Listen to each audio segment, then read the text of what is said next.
And good evening, wherever you are watching. I am Dr. Dan here for one of our episodes that is supposed to be live, but we are going live online.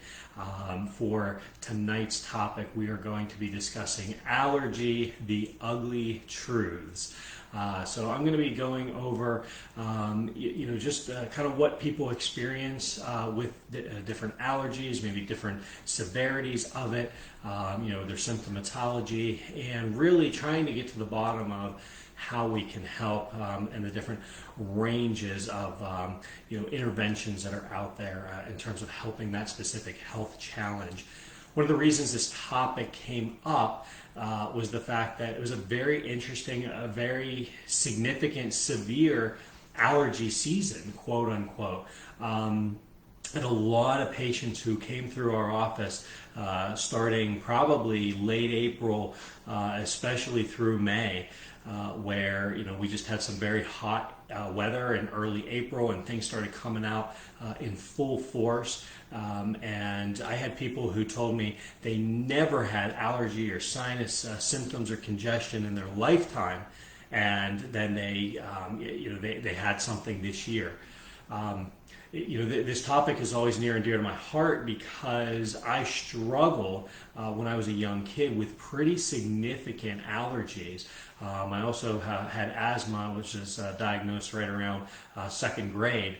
Activity-induced asthma. So if I'd run around too much outside, I'd start to get really, really short of breath. But right around that same time, and throughout the couple years past second grade, maybe up through middle school, what I would notice is pretty severe allergies where if I was not necessarily outside, but I remember going and visiting my aunt and uncle who had several dogs and several cats, and we would visit and we'd stay with them, and I'd have to camp out on the couch.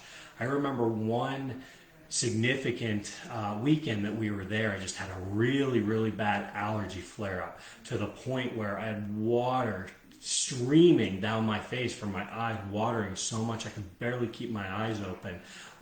Puffy, redness, to the point again I couldn't even open them.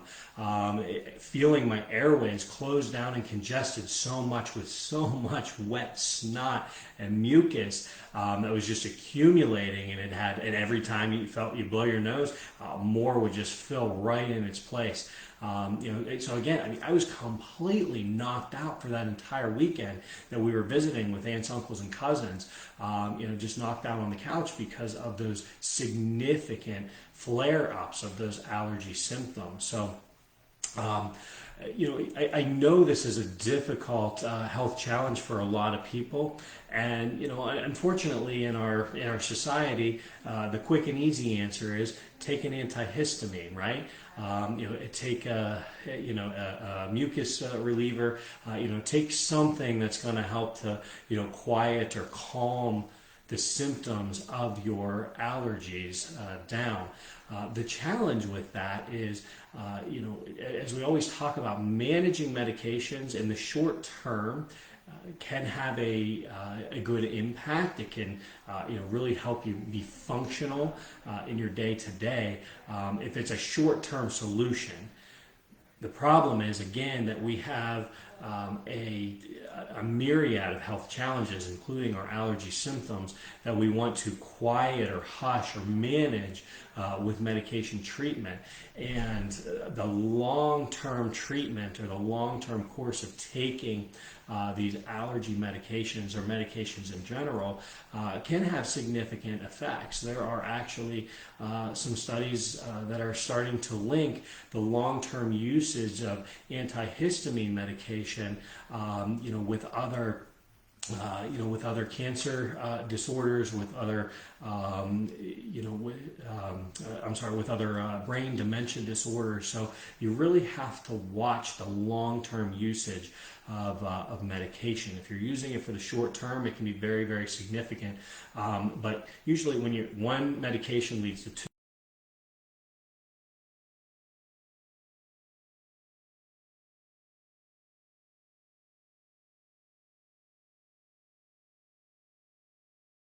case that you don't want to go down that path. Some people do, and that's okay. But if you don't want to go down that path, there are other solutions. So what did I do when I was a kid to help manage and really start to get myself through these allergy symptoms? So again, the puffiness, the redness, the watery, the itchy eyes, the mucus, the constant itchy, runny nose, all of that is happening because there is something environmentally, whether it's external or internal, can be a combination of both.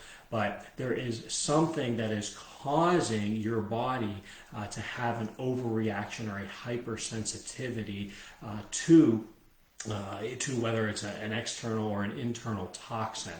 And the body recognizes that something is foreign, right? Our body knows knows the cells, or the 70 trillion cells that make us as either self or not self. So it's either part of our system or it's not a part of our system. If it's not a part of our system, it's considered foreign.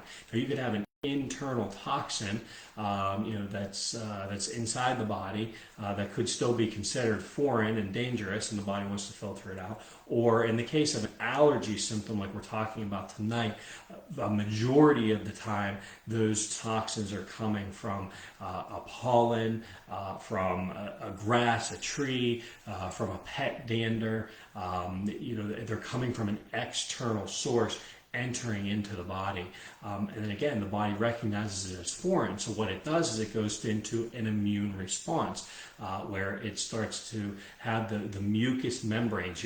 Your sinuses and your nose are lined with membranes that are secreting enzymes and secreting, there's a large majority of white blood cells there because those are designed to eat up and break down any foreign substances that come in so that they don't get into the bloodstream and don't really cause and wreak havoc inside the body.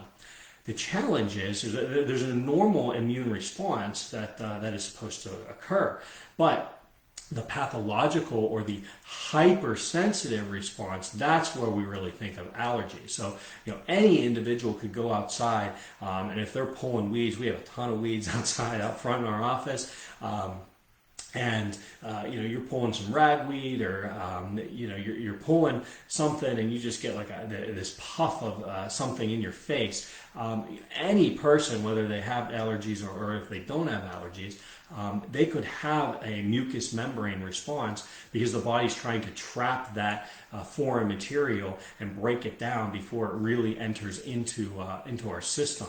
And then again, if you think about how the mucus in the nose, the snot traps everything, you either have the chance to spit it out your mouth, or it's actually swallowed down into the stomach, where you have a very high acidity in the stomach and it continues to break it down. See, the body's extremely intelligent when it comes to staying as healthy as possible within our environment. So any individual could have a normal, healthy response if they're out pulling weeds outside. Again, we had a significantly high and difficult spring season just with how things opened up this season. So we had a lot of people that had some of that sinus congestion and allergy symptoms. But the challenge that we really want to discuss and work through is what happens when it's a hypersensitive reaction? What happens when it's an overreaction? That's a not normal, that's a non-healthy state. It's your immune system becomes hypersensitized to foreign material. So rather than having just a normal response, maybe just a little bit of a toxin just it creates this overreaction. And that's what's not necessarily a normal response. So the question becomes, well, why do we have that hyperactive or that overactive response to a foreign environmental toxin? Well, it's very interesting because a lot of what we understand and know about the immune system has really only come about in the last 2 or 3 decades. and it's still not truly understood. There are so many different biochemical reactions that happen, and we can go into, I can give you all the big names, and from histamine and the histocompatibility complex, and just complement, and all of these big long factors that all medical doctors and chiropractors have to learn for their boards. And then unless you go into immunology specifically, you probably forget a lot about all the intricacies that it happens. But we can go in, but again, a lot of it is not specifically understood. Well, why do some people have an overreaction and others, they have very little to no reaction, or what we would consider a normal, healthy response when exposed to an environmental toxin? So I want to at least help some of us understand in terms of what I went through and what I see a lot in practice that others experience. And what it really comes down to is the accumulation of stress throughout our lives.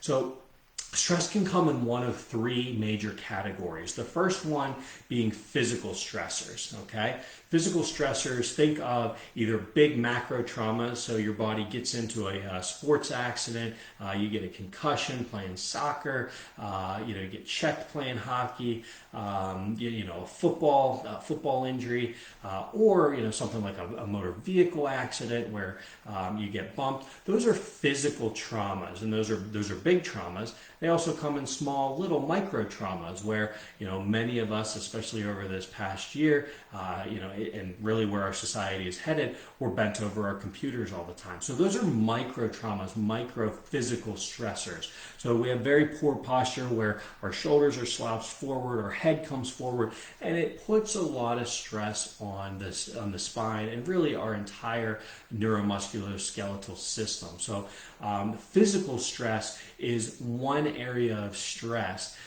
that can accumulate in the body. So that's category number one for stressors. The second category for stressors is biochemical. And this is going to be one of the most important ones we're going to come back to. But really think biochemical, that is, think about what you're putting into your body through what you eat or drink. Think about what you're putting on your body in terms of washing your body, washing your hair, perfumes, makeups, ointments, lotions. Those are all biochemical stressors that are part of our system. And then again, certainly as alluded to before, the environmental toxins that you breathe in, whether they're naturally occurring in the environment or they're unnatural, they're man-made toxins that are being spewed through factory production or what have you. So those are all biochemical stressors that have a big impact on our system. And I'm going to go back to that because I do believe that is one of the very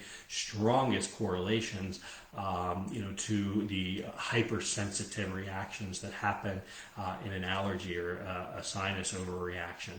The final category is mental emotional stressors, right? We all go through day to day where we go through relationship stress, financial stress, school or academic stress. Those are all mental emotional stressors that can have a big impact on our system. So those are the three major categories: physical, biochemical, mental, emotional. So all of us experience some levels of those stressors each and every day in our life. Now, the more that they accumulate, you have to think about your health and well-being as a teapot, right? So I like to do French press coffee. So every morning I will, fill my teapot up and I'll boil the water, okay, and I'll use that to make my French press coffee. Now, as the water is boiling, I can't turn the hot water on and expect it to boil in a minute or two, right? It usually takes several minutes at a high level on the stove for enough heat to accumulate to set the whistle off on the teapot. So think of the whistle going off. Those are like symptoms that are being expressed in our body. So for the example that we're talking about tonight, allergy symptoms. All right, so they don't just come about if you have just a little bit of heat in your body. Okay, those are the heat being added to the teapot is like the stressors, the physical, biochemical, mental, emotional. Okay, so the more heat that's added, the quicker that water is going to heat up to a boiling point. All right, and then the whistle again are the symptoms that are being expressed.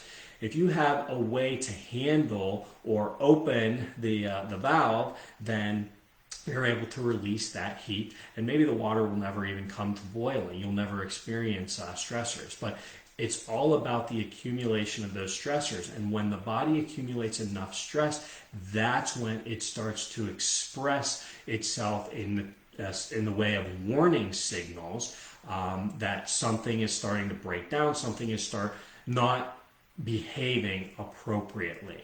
And so in the case of allergy symptoms, really what we're seeing a hyper or overreaction, to a maybe a very normal situation.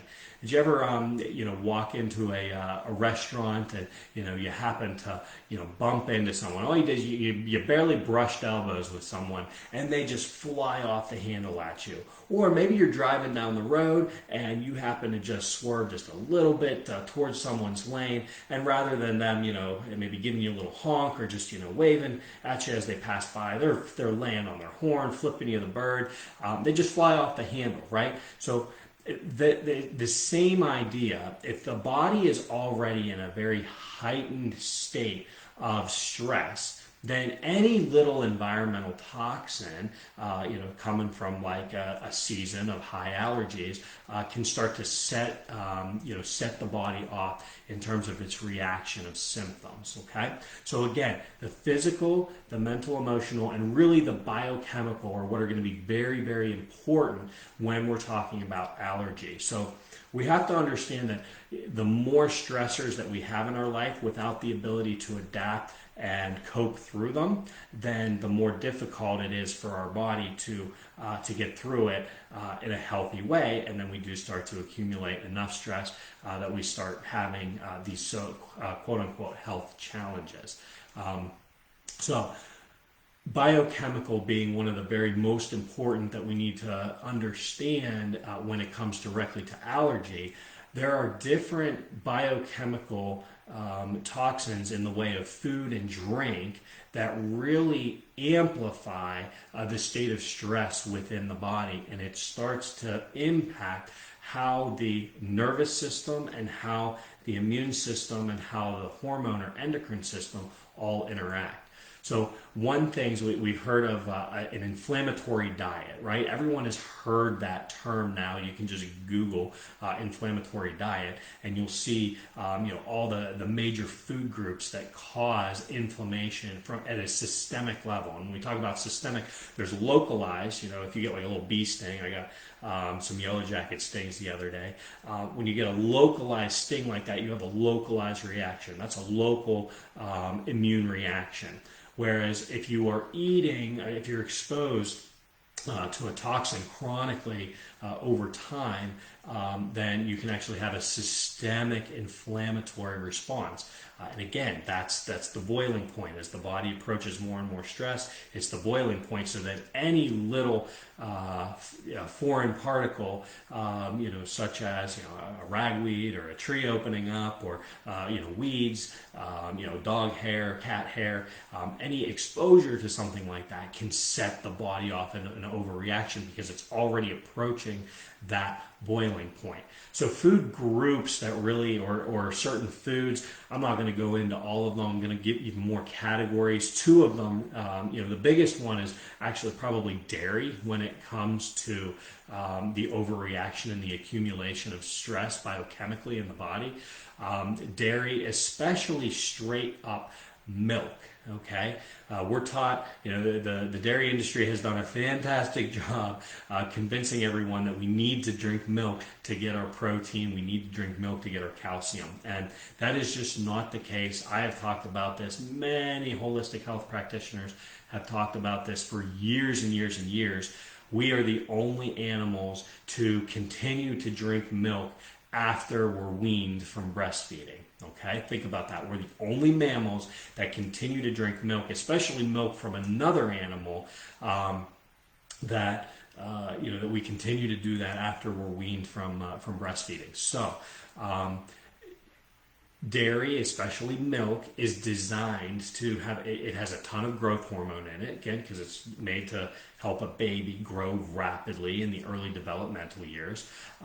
There's a lot of hormones in addition to growth hormone. There's a lot of other hormones associated with it, but there's also a lot of enzymes that our body starts to lose the capability of breaking down. So if those enzymes are not broken down appropriately, what happens is they can get into our system, they get past our digestive system, not broken down appropriately, and then again, that becomes a biochemical stress that amplifies within the system so that it can increase mucus production, because again, we're already chronically at a systemic level of inflammation.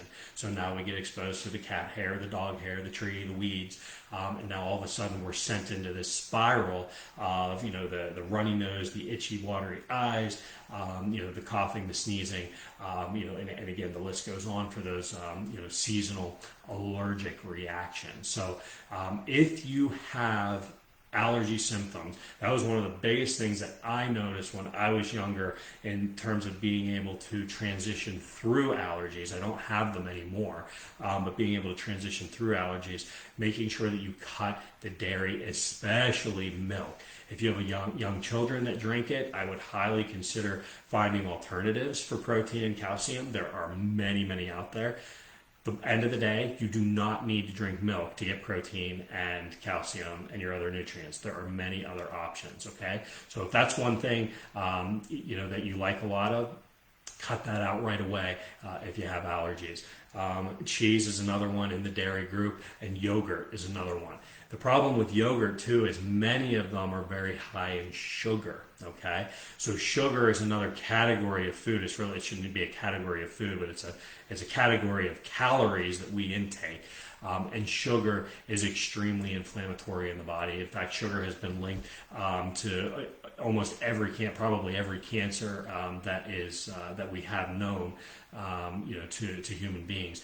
Sugar is highly inflammatory and highly detrimental to the body when taken in excess. And almost, I would say 99% of us in the United States take sugar in excess in our normal daily diet. So if you can eliminate sugar and dairy from a biochemical stressor perspective, and I know that's very hard because a lot of what we eat has both of those in it, if you take the time and you're serious because you're tired and fed up with the very severe seasonal allergies, or going over to a friend's house who has cats or dogs and you just can't handle it, if you truly want to work your way through that, eliminate those two things, and you should really start to reduce the biochemical stress on your system, and so now your body should be able to react appropriately in those allergic situations. Okay. So those are the two biochemical stressors. So what else do I see? Because that was one big thing that helped me in my childhood, and starting to eliminate those, especially as I got older, in teenage years and beyond. I really noticed a big change when I started to eliminate the milk from my diet and the other dairy products. It's not that I gave it up completely, but I have removed a significant amount of it from my life, and it really made a big difference. So the other thing that I really, really see in practice all the time is the physical stressors. And these are the one things that we don't necessarily connect. Oh, this is an immune reaction. This is a hypersensitive immune reaction. How would physical stress cause an immune overreaction or hypersensitive reaction? And we see it all the time. We measure it in terms of neurology. We look at temperature changes, okay? And so we can see, just like, the boiling point, if you take a rubber band and you stretch that rubber band, the further apart you get, the more stress is on that rubber band. The same thing happens to your nervous system if the structure of your body is held out of alignment, or it's not moving appropriately. So if the body is not moving appropriately or it's misaligned, it can cause an increased amount of stress or tone on your nervous system. Now, there's ways of measuring that increased tone or increased stress on the nervous system. We use temperature variation. There's a number of different ways to do it, but one of the best, most reproducible ways to measure that tone or that stress or variation on the nervous system is looking at temperature deviation. So if we look at the temperature from the top or the base of the skull all the way down to the bottom of the tailbone of the spine, we should see a temperature variation that looks something like this. Okay, I'm going to hold that up there. You're not seeing a lot of color deviation on there. What that tells me is that your temperature variation from the very top of the base of the skull all the way down to the tailbone is within 1 to 2 degrees. Okay, if we can get that temperature variation down between 1 and 2 degrees, then your body, from a neurological, physical perspective, does not have a lot of stress, and that would be one factor that would not be adding to the increased stress and the possible over reactivity or hyperactivity for an allergic reaction. So so that's what normal should look like.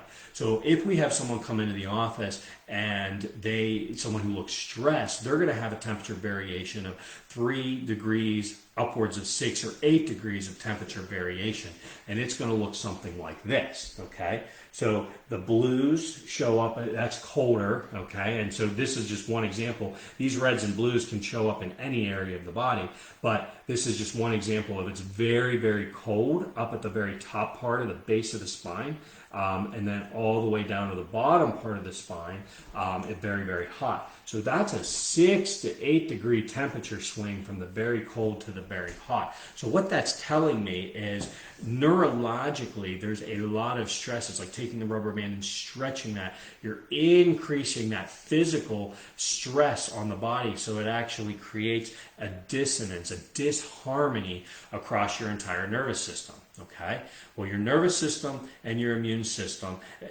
they work hand in hand. Again, really the understanding of how the nervous system, the immune system, and the hormone system all interact has really only come to light over the last 2.5 decades. Okay, so it's really in its infancy in truly understanding how it's all interacting. Okay, a lot of people have known it. Okay, chiropractic's been around for 125 plus years, and holistic practitioners have known this for hundreds of thousands of years, but it's really only scientifically being able to study it under the microscope and how it all interacts. So if the tension on your nervous system is extremely heightened, that is going to add to the overall stress and tone in your system, so it creates that disharmony. Okay, so I am not sitting here telling you that 100% if you have increased stress on your nervous system,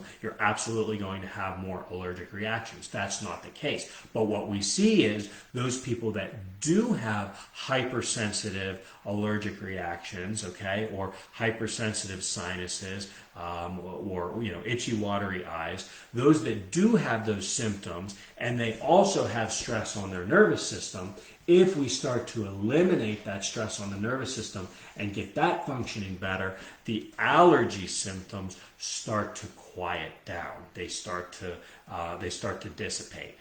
Sometimes they go away completely. Sometimes they're mitigated to such a low, state that again, they're able to, an individual is able to function completely without any, sort of medication moving forward. So I always start off with that caveat when I'm talking to someone who's saying, "Oh, could chiropractic help with my allergy symptoms?"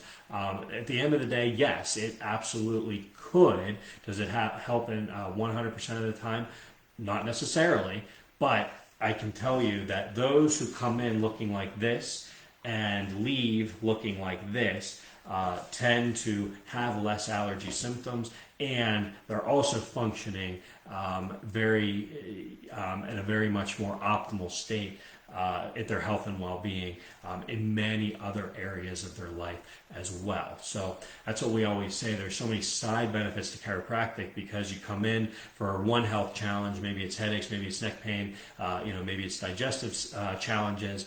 And when you start to address the nervous system, which is truly the core and the master system of the body that helps coordinate every other function, when you start to address stress at the core and alleviate that stress by removing tension on the structure of the spine, then everything else starts to function better. And that is how we can really start to see the improvement of those allergy symptoms as just one example of many. So I hope this information was helpful. I am not seeing any questions on here. Anyone who's watching, I'm going to give just a minute here to see if anyone has any questions. But I hope that you found this information helpful. And if you, again, I'm not seeing any comments or questions pop up right now.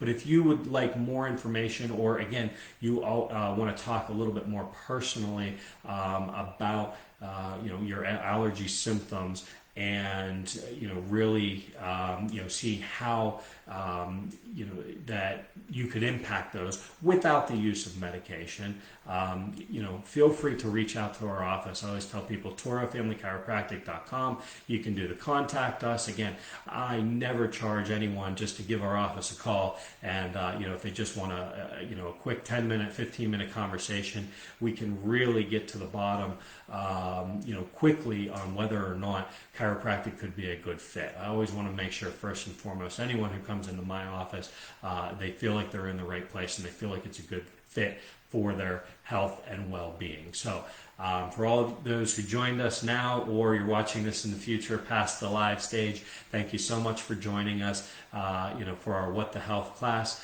Allergies, the untold truths, the ugly truths. And again, hope this information was helpful. I am Dr. Dan with Toro Family Chiropractic. Stay healthy, my friends. See you next time.